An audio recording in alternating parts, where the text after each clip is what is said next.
不过今晚去歌剧院确实十分危险。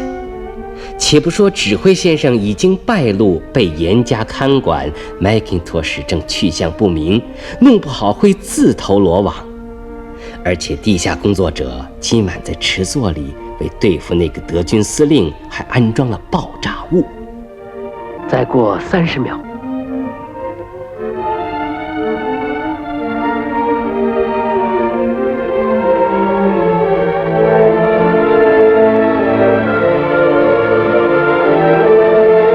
5、4、3。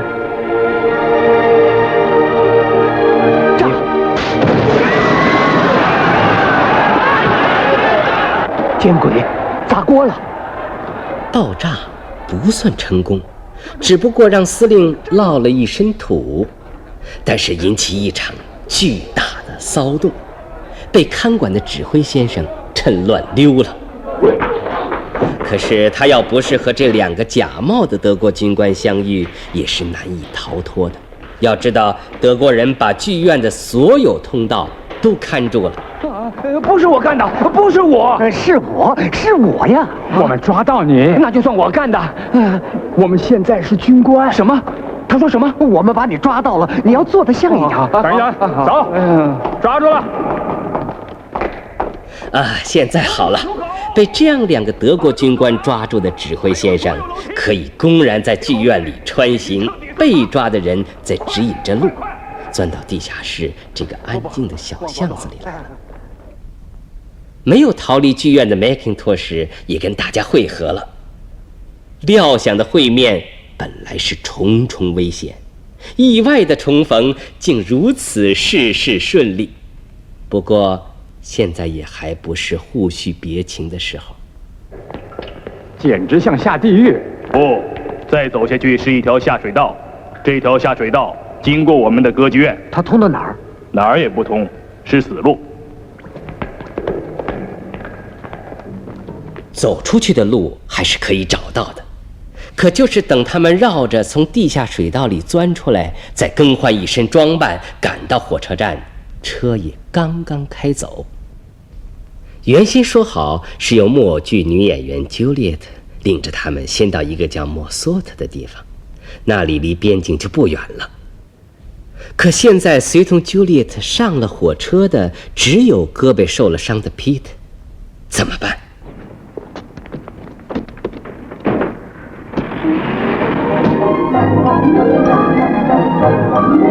这4个误车的人顺手牵羊，弄了辆破旧的汽车。车刚开到城郊，这头羊是怎么也牵不动了。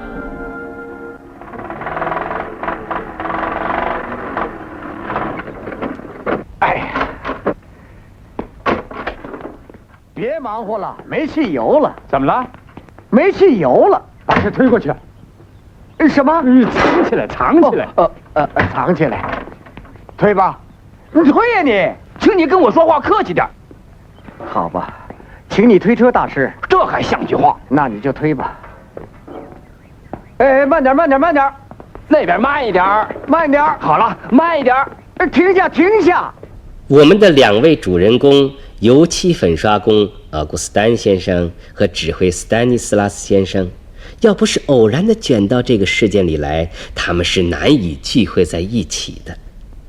然而现在这生死攸关的共同命运已经使他们分不开了。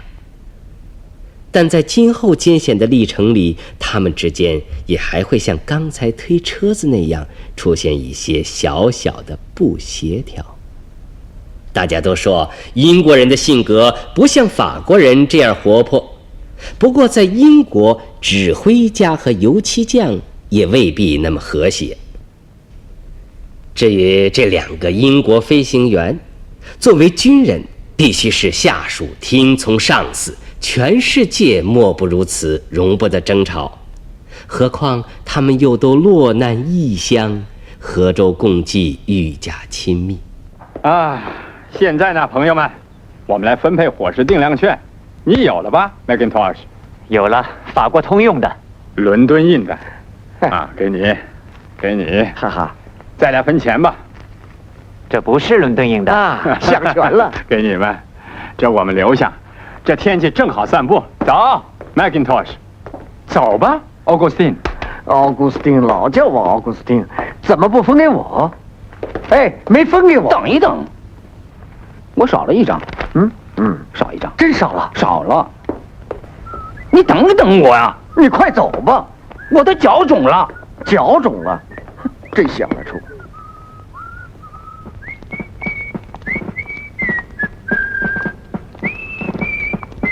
哎，他们走远了。哎，别催命了，我的脚肿了。接着走吧，起来，斯丹尼斯拉斯。我说过别毛手毛脚的，行不行？别毛手毛脚的。你想得好，我才不跟你的指挥棒转呢。好了，亲爱的，我是跟你说过，我跟你不一样。老实说，我跟你的的确确是不一样。扶我一把，你扶我一把。你的脸皮可真厚啊！放文明点，你放文明点。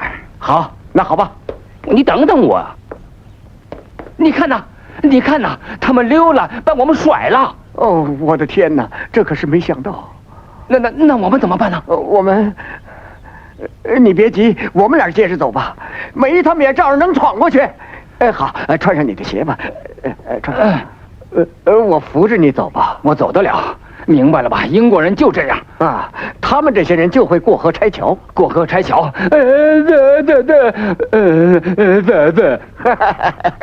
这一点你很像英国人。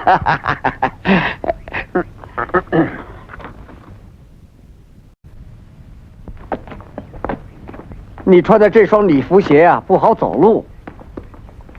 既然你说的这么诚恳，我同意。什么？你要把鞋借给我？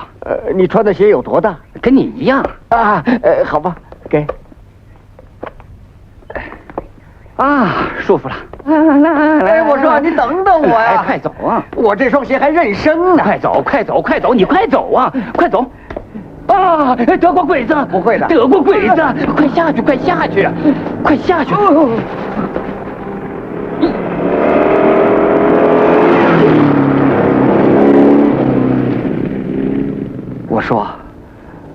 我说多亏你的脑子快，谢谢。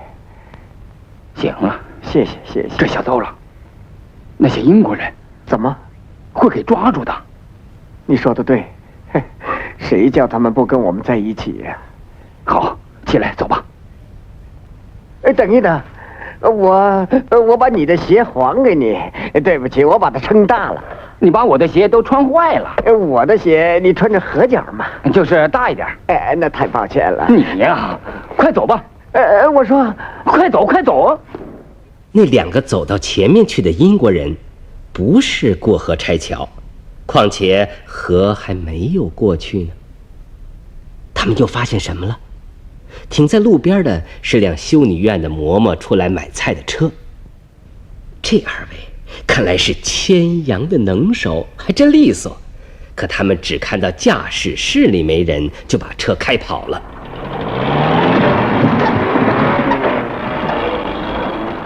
你干得好！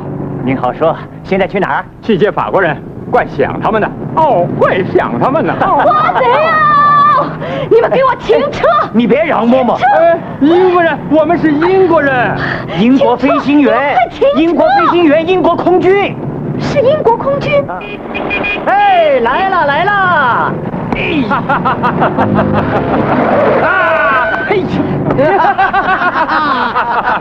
好，我见到你们太高兴了，谢谢你们。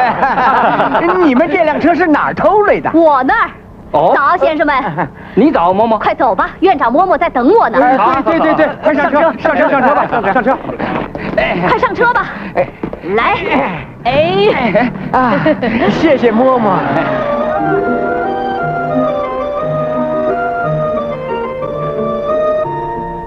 这是辆小型拉货车，一大堆南瓜和其他蔬菜把车厢也占得差不多了。感谢上帝，都找个空挤下了。车里头现在倒是一片宁静，两个法国老乡也相安无事。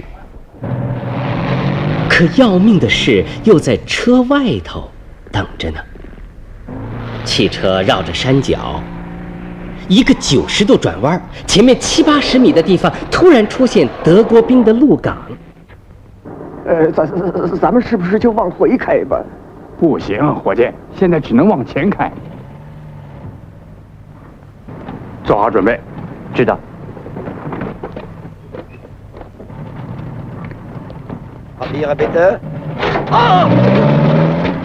车是加大油门，硬闯过去了。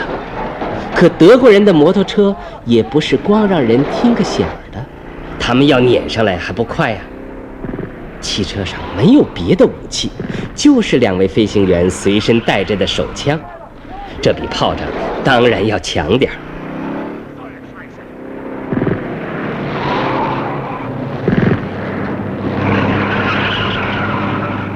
拿南瓜砸他们，你也去 ，Macintosh。他说什么？拿南瓜砸他们！你扔吧。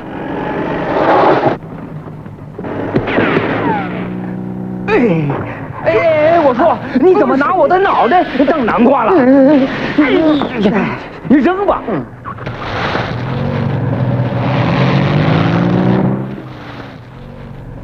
这自然是可以从力学上找到解释的。在一定的速度下，一个南瓜相当于1颗炮弹。就不知道这些南瓜变得成变不成炮弹，反正车是给扔空了。